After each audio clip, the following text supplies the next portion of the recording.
السلام علیکم ورحمۃ اللہ وبرکاتہ۔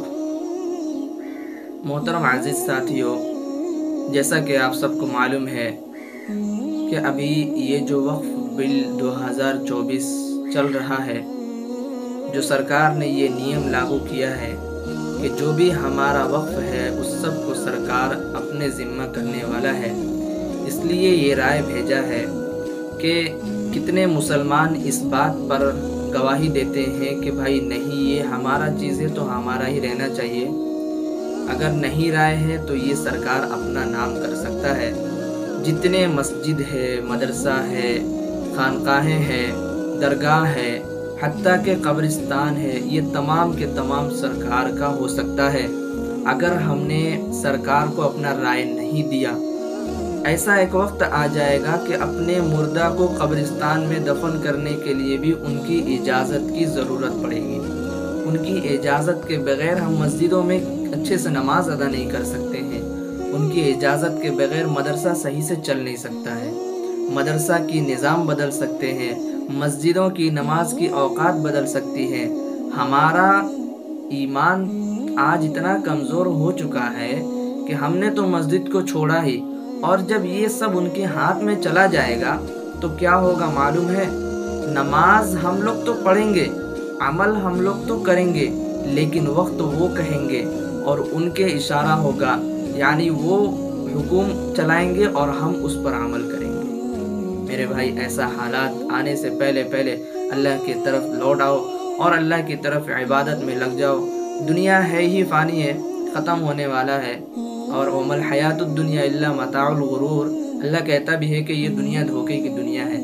اور اس چیز کے درمیان ایک اور سب سے بڑی مصیبت آ چکی ہے کہ داعی اسلام حضرت اقدس مولانا کلیم صدیقی صاحب اور ڈاکٹر عمر گوتم کو، ان کے ساتھ 10 ساتھی کو ملا کر، یعنی 12 جن کو ملا کر عمر قید کی سزا سنائی گئی ہے، اور ان کے ساتھ 4 اور ساتھیوں کو 10 سال کی سزا سنائی گئی ہے۔ کس جرم میں؟ کہ دھرم پریورتن کے جرم میں، یعنی جو داعی اسلام کی دعوت پھیلا رہے ہیں، اسلام کا بات کو پھیلا رہے ہیں لوگوں کے پاس، تو اس میں لوگوں کا کہنا تھا کہ بھائی یہ لوگوں کو زور زبردستی پہ دین قبول کرواتے ہیں، جبکہ اسلام اس چیز پر گواہی نہیں دیتی ہے، اس چیز پر کرنے کا اجازت نہیں دیتی ہے کہ تم کسی کو زور زبردستی دین پر لاؤ یا اس کو عمل کرنے کے لیے کہو، کیونکہ اللہ تعالیٰ نے قرآن کریم میں خود ارشاد فرمایا ہے، لا اکراہ فی الدین، دین میں کوئی زور زبردستی نہیں ہے۔ جو نماز پڑھ رہا ہے دعوت دو، تمہارا یہیں تک حکم ہے، تمہارا یہیں تک حدود ہے کہ تم اس کو دعوت دو، اس سے آگے مت بڑھو، زور زبردستی مت کرو۔ دین قبول کرنے والا ہے وہ قبول کر لے گا، میں نے اس کو ہدایت دیا تو تمہارے اندر ہدایت دینے کی چیز نہیں ہے، میں اس کو ہدایت دوں گا۔ تو میرے بھائی، جب اللہ نے اتنی بڑی بات کہی ہے اور یہ علماء اس چیز کو چلا رہے ہیں، تو علماء کیسے یہ غلطی کریں گے کہ بھائی کسی کو زور زبردستی یا پھر کسی کو کچھ دے لے کر یا پھر کسی کو ڈرا دھمکا کر اسلام کو قبول کروایا جائے۔ خیر، یہ دنیا ہے، الگ الگ طریقے سے حالات آتے رہتے ہیں۔ اللہ نے خود قرآن کریم میں ارشاد فرمایا ہے، وَتِلْكَ الْأَيَّامُ نُدَاوِلُهَا بَيْنَ النَّاسِ، کہ یہ وقت ہے جو لوگوں میں بدلتے رہتے ہیں، ہے نا، کہ کبھی کسی کو اسلام میں ہے اور اسلام پر قائم ہے، ایمان پر قائم ہے، تو بھائی کبھی اچھا حالات آیا، کبھی برا حالات آ گیا، کبھی کسی چیز میں کامیابی پا لیا، کبھی کسی چیز میں ناکام ہو گیا۔ تو یہ سب ایک حالات ہے، امتحان ہے میرے بھائی۔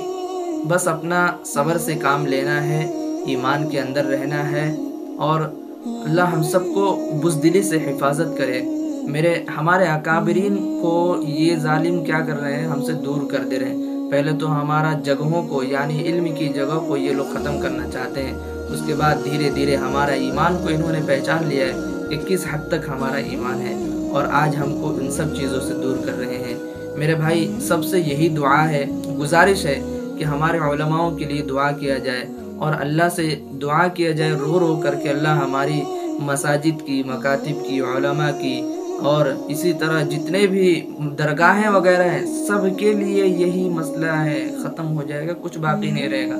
آج جو فرقہ پرستی میں بٹے ہوئے ہیں لوگ کہ بھائی ہم ہیں تو ہم وہ ہیں تو ہم یہ ہیں، جب یہ آ جائے گا نا سرکاری بل یعنی وقف بورڈ جب ختم ہو جائے گا تو چڑھا لینا ہے، جتنا چادریں چڑھانا ہے یا پھر جتنی نیاز فاتحہ کروانا ہے کرواتے رہیے گا، اور اس میں کوئی روک ٹوک نہیں ہے، ٹھیک ہے۔